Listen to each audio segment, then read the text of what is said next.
Right మరొక breaking చూస్తున్నాం. MLC కవితపై కేసు నమోదైంది. ఎమ్మెల్సీ తీన్మార్ మల్లన్న ఫిర్యాదుతో కేసు నమోదైంది. కవితపై మేడిపల్లి పోలీసులు కేసు నమోదు చేశారు.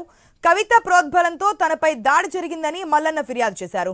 కవిత అనుచరులు తన ఆఫీస్ పైన తనపైన కూడా దాడి చేశారని ఫిర్యాదులో పేర్కొన్నారు. 50 మంది మారణాయుధాలతో దాడి చేశారని మల్లన్న ఆరోపించారు. తన గన్మ్యాన్ పై దాడి చేసి తుపాకీని బలవంతంగా లాక్కొని చంపడానికి ప్రయత్నించారని చెప్పారు. తనను గన్మ్యాన్ కాపాడారన్నారు. బీసీ ఉద్యమ నాయకులకు రక్షణ కల్పించాలని తీన్మార్ మల్లన్న కోరారు.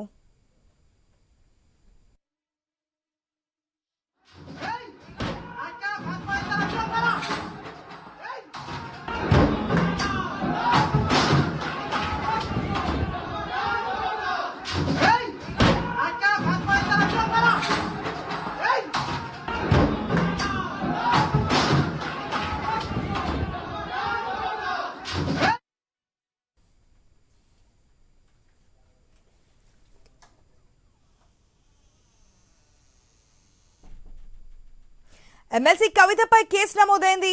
ఎమ్మెల్సీ తీన్మార్ మల్లన్న ఫిర్యాదుతో కేసు రికార్డ్ చేశారు. కవితపై మేడిపల్లి పోలీసులు కేసు నమోదు చేశారు. కవిత ప్రోద్బలంతోనే తనపై దాడి జరిగిందని మల్లన్న ఫిర్యాదు చేశారు. కవిత అనుచరులు తన ఆఫీస్ పైన తనపైన దాడి చేశారని ఆ ఫిర్యాదులో పేర్కొన్నారు. 50 మంది మారణాయుధాలతో దాడి చేశారని మల్లన్న ఆరోపించారు. తన గన్మ్యాన్ పై దాడి చేసి తుపాకీని బలవంతంగా లాక్కొని చంపడానికి ప్రయత్నించారంటూ కూడా మల్లన్న ఫిర్యాదులో పేర్కొన్నారు. తనను ఆ గన్మ్యానే కాపాడారన్నారు. బీసీ ఉద్యమ నాయకులను రక్షించాలంటూ కూడా తీన్మార్ మల్లన్న కోరారు. మనకి సెకండ్ విజువల్లో కనిపిస్తోంది. కవిత కూడా తీన్మార్ మల్లన్న మీద కంప్లైంట్ చేశారు. అదేవిధంగా సీఎం రేవంత్ రెడ్డిని కూడా కోరారు. మీరు నిజంగా మహిళల పట్ల చిత్తశుద్ధి ఉంటే మీరు ఈ విధంగా యాక్షన్ తీసుకోవాలి అంటూ కూడా చెప్పినటువంటి సిచ్యువేషన్. అదేవిధంగా మండల్ చైర్మన్ కూడా డైరెక్ట్గా వెళ్ళి కలిసినటువంటి సందర్భం మనం చూసాం.